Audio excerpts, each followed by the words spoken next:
Gisulit gayod sa mga Dabawenyo ang nahibiling panahon sa bakasyon ni atong Sabado para i-enjoy ang beach sa Samal Island. Kini ang ilang unang beach swimming sa 2026. Ang detalye sa report ni Argil Relator. Luyo nga pipila ka adlaw ang bakasyon sukad sa Pasko ug bag-ong tuig. Daghan ang gipiling ni adtong Sabado lang mag-enjoy sa pagkaligo sa beach. Ang ferry wharf gikan Davao City padulong og Samal Island. Taas ang linya sa mga sakyanan, ingon man mga tao nga buot motabok sa isla.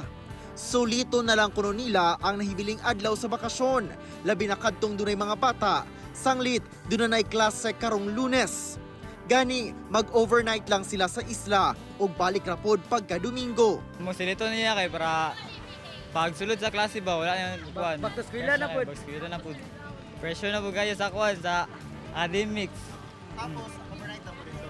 Overnight mi dito aya. Sara kadlaw uli mi dayon.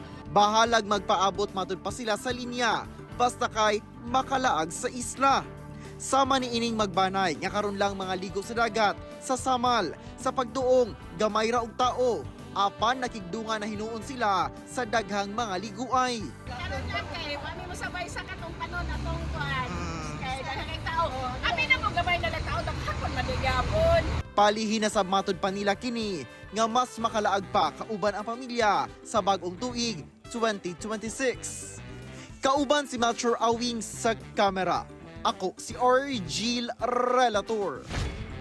1 Mindanao